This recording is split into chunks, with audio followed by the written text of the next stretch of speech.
Hello friends, welcome to PK Technical World. Friends, today in this video I will explain the remaining topics of Surrealism movement. दोस्तों आज की इस video में मैं Surrealism की जो बाकी टॉपिक्स है उन सब को डिटेल में एक्सप्लेन करूंगा. आज की इस वीडियो में हम characteristics of Surrealism, major writers and writings of Surrealism, themes of Surrealism, Surrealism manifesto और आर्ट ऑफ Surrealism को डिटेल में पढ़ेंगे. तो आते हैं सबसे पहले मेजर characteristics of Surrealism की तरफ. हमारे पास 6 मेजर कैरेक्टरिस्टिक है सुररियलिज्म के. फर्स्ट वन है हमारे पास automatic writing. Surrealism urged on automatic writing. Automatic writing means that we have to write whatever comes to our minds without shaping और स्ट्रक्चरिंग और thoughts. We just have to go with the flow. According to surrealists अभी जो चीज़ मेरे जहन में आ रही है वही चीज़ मैं नोटबुक पे लेकर रहा हूँ, तो यही ऑटोमेटिक राइटिंग है.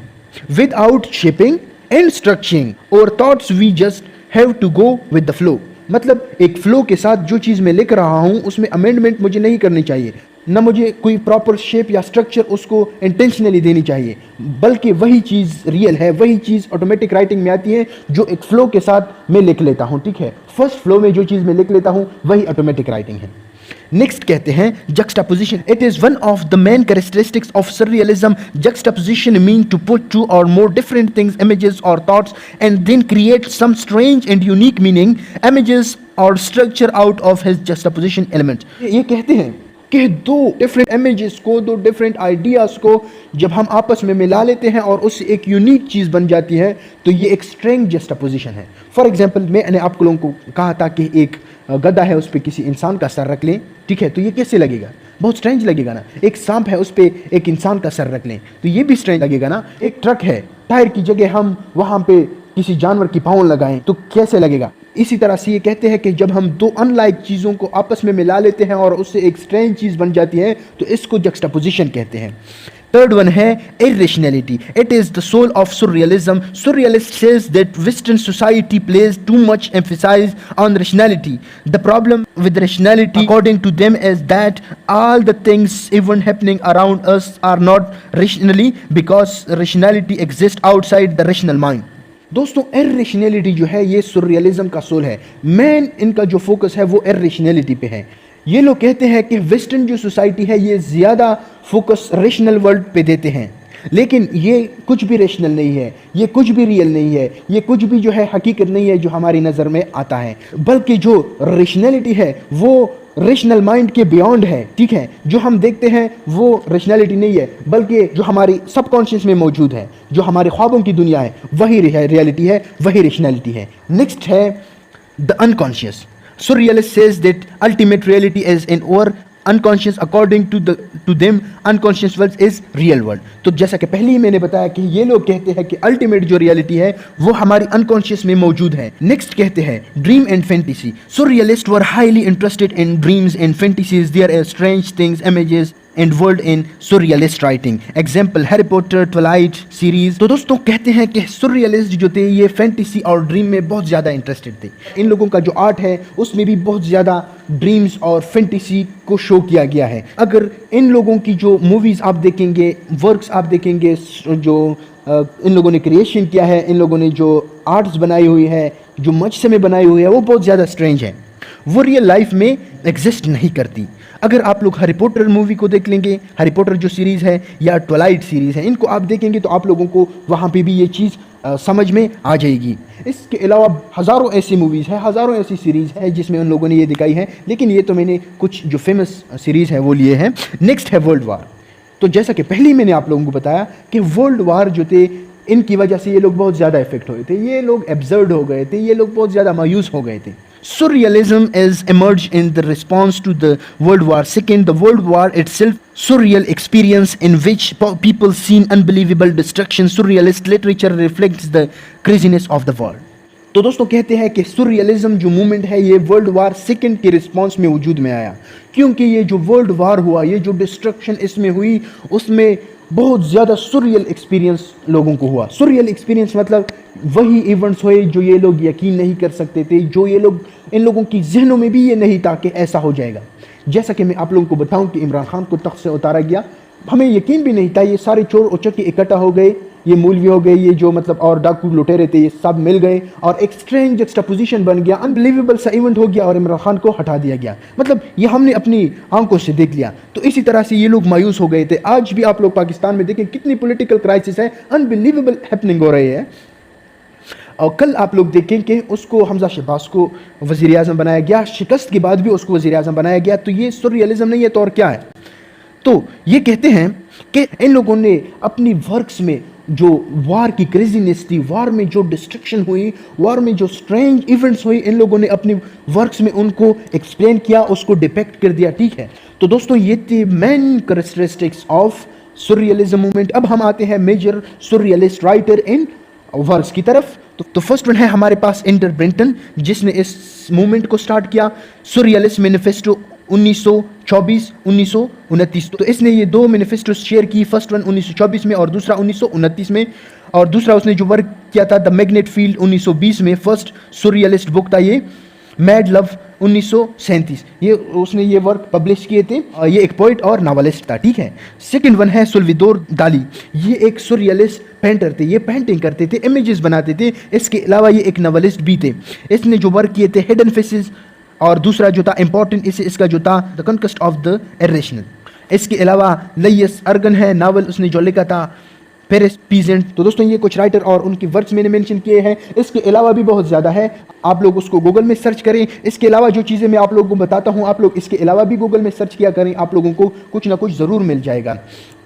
अब हम आते हैं थीम्स ऑफ सुररियलिज्म की तरफ। तो हमारे पास इनके 4 मेन थीम्स हैं। फर्स्ट वन है लव, सेकंड वन है नेचर, थर्ड वन है ह्यूमन बॉडी और फोर्थ वन है सेक्सुअलिटी एंड टैबू सब्जेक्ट्स। तो फर्स्ट वन है हमारे पास love. Love is the main themes of surrealism. तो दोस्तों जैसा कि पहले ही मैंने आप लोग को बताया था कि ये लोग जो थे ये लव को स्प्रेड करना चाहते थे। ये चाहते थे कि इस दुनिया की जो प्रॉब्लम्स है, टेंशन है, इनको ख़त्म करने के लिए सिर्फ और सिर्फ लव, मोहब्बत ही अपना किरदार अदा कर सकती है। मोहब्बत के सिवा ये प्रॉब्लम सॉल्व नहीं हो सकती। इन लोगों का जो मेन एम था वो ये था कि मोहब्बत को फैलाएं। ठीक है, नेक्स्ट वन है नेचर। जैसा कि मैंने आप लोगों को बताया है पहले ही कि ये लोग नेचर से भी बहुत ज़्यादा प्यार करते थे, क्योंकि जंगों में नेचर जो था वो सबसे ज़्यादा इफेक्ट हुआ था। जंगलात इफेक्ट हुए थे, मेरीन जो लाइफ है, जो समुद्री लाइफ है वो डिस्टर्ब हुआ था, अब हवा जो था वो ख़राब हुआ था। ठीक है, इसमें इन लोगों ने 2 फॉर्म्स में ये नेचर को पेश किया था, आइसोलेटेड इमेजेस में और लार्जर इमेजेस में जो नेचर के एलिमेंट्स है उसको बयान किया था। मतलब एक जगह पे एक बंदा जा रहा है,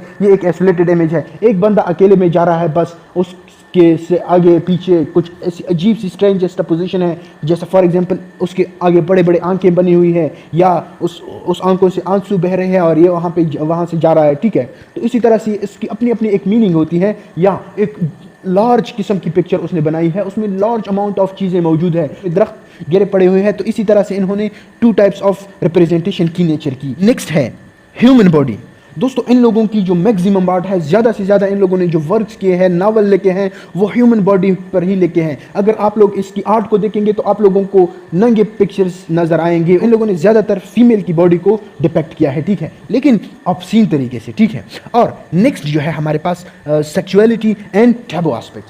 दोस्तों सुररियलिस्ट जो राइटिंग है, वर्क्स हैं, जो भी मतलब इन लोगों ने किया है, उनमें इन लोगों ने सेक्सुअलिटी जो है वो कुल्लम कुल्ला दिखाई है। उन लोगों ने जो सोशल नॉर्म्स है वो स्प्लिट किए हैं, जो गवर्नमेंट के रूल है वो ब्रेक किए हैं। ठीक है, उन्होंने जो रिलीजन की दायरेकार था उससे भी पलांग कर गए हैं, उसकी जो बाउंड्रीज थी वो तोड़ दिए हैं। उन लोगों ने जो पिक्चर बनाई है, इन लोगों ने जो वर्क लेके है उसमें ऑब्सीन वर्ड्स यूज़ किए हैं, उसमें ऑब्सीन पिक्चर्स यूज़ किए गए हैं, उसमें जो है सोशल टेबूज जो थे उनको ओपनली बयान किया है। इन लोगों ने बातें छुपाने की कोशिश नहीं की है। जैसा कि पहले ही मैंने बताया कि ये लोग कहते थे कि जो वर्ल्ड हमारी अनकॉन्शियस में मौजूद है वही रियल वर्ल्ड है, और ये लोग जो लिखते थे वो अनकॉन्शियस से लिखते थे, और अनकॉन्शियस में हमारी बहुत अजीब सी दुनिया मौजूद होती है। अगर हम उस दुनिया को डिपेक्ट करेंगे तो हम में से कोई भी मतलब नहीं बचेगा। तो इसलिए हमें इन बिटवीन रहना चाहिए, न कि हमें ज़्यादा सुररियलिस्ट होना चाहिए, नहीं हमें ज़्यादा रियलिस्ट होना चाहिए। तो दोस्तों ये थे थीम्स ऑफ सुररियलिज्म। अब हम आते हैं सुररियलिस्ट मैनिफेस्टो की तरफ। दोस्तों ये एक इंपॉर्टेंट पॉइंट है, आप लोग इसको ज़रूर अच्छी तरह से समझें। The surrealist movement publish 2 short documents called Surrealist Manifestos. Both were written by Enter Brinton in 1924 and 1929. Enter Brinton is considered the founder of the movement. According to the manifesto of surrealism, men should be free to express the thoughts freely without the encumbrance of rational thoughts in social rules. तो दोस्तों ये जो movement था इसने 2 manifesto publish किए थे। इसका जो फाउंडर था वो था इंटर ब्रेंटर। उसने फर्स्ट मैनिफेस्टो जो थी वो 1924 में पब्लिश की थी और सेकंड जो मैनिफेस्टो थी वो उसने 1929 में पब्लिश की थी। ये सोरियलिस्ट जो मैनिफेस्टो था ये कहता था कि एक इंसान को फ्री होना चाहिए, एक इंसान को सोसाइटी के जो रूल्स हैं और गवर्नमेंट ने इस पे जो रूल्स रुकावटें लगाई हैं इनको इन चेन से आज़ाद करना चाहिए। ये बंदा तब तक फ्री नहीं हो सकता जब तक ये बंदा इन सोशल रूल्स से या जो गवर्नमेंट के रूल्स है या दुनिया की जो भी रूल्स है, जो भी रुकावटें हैं जो उसको प्रोग्रेस से रोकता है, उससे इसको आज़ाद होना चाहिए। तो ये एक इस मैनिफेस्टो का यही मकसद था और ये इसका स्टार्ट था। जिस तरह से रोमांटिक जो मूवमेंट था उसका स्टार्ट लिरिकल बिलेट से हुआ था, इसी तरह से सुररियलिज्म का स्टार्ट जो है ये 2 जो मैनिफेस्टो इसने पब्लिश की है इससे हुआ है। नेक्स्ट है हमारे पास आर्ट ऑफ सुररियलिज्म। दोस्तों ये भी एक इंपॉर्टेंट टॉपिक है। The art of surrealist art is very complex to understand because they use different and paradoxical images in the works. Surrealists are often used dreams imagery like flying, fighting with monsters and portrayed different irrational things. They also use symbols.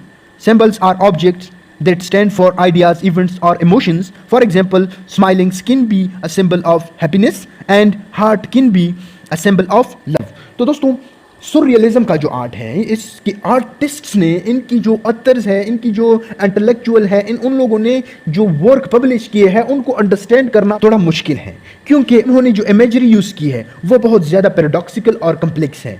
उनको understand करने के लिए एक deep knowledge होना चाहिए। इसके अलावा ये जो सुररियलिस्ट थे ये यूज़ करते थे ड्रीम इमेजरी। ड्रीम इमेजरी का मतलब वो चीज़ें जो हम ख्वाब में देखते हैं वही चीज़ों को उन्होंने अपनी आर्ट्स में पोर्ट्रेट किया, अपनी आर्ट्स में उनको मेंशन किया, अपनी राइटिंग्स में उनको मेंशन किया, अपनी इमेजेस में उनको डिपिक्ट करने की कोशिश की।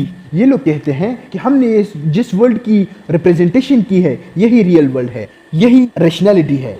इसके अलावा ये लोग सिंबलिज्म बहुत ज़्यादा यूज़ करते थे। ये मूवमेंट फुल ऑफ सिंबलिज्म है। जैसा कि यहाँ पे मैंने कुछ सिंबल बनाए हैं। स्माइल का एक सिंबल है, तो ये हम स्माइल का सिंबल जो है ये हैप्पीनेस के लिए, सेटिस्फेक्शन के लिए यूज़ कर सकते हैं। हार्ट का जो सिंबल है ये हम लव के लिए, एग्रीनेस के लिए यूज़ कर सकते हैं। तो दोस्तों ये था सुररियलिज्म मूवमेंट। उम्मीद है आप लोगों को इसकी समझ आ गई होगी। दोस्तों अगर आप लोगों को इसकी समझ आई है तो आप लोग इस चैनल को सब्सक्राइब करें और वीडियो को लाइक और शेयर करना ना भूलें। Thank you very much.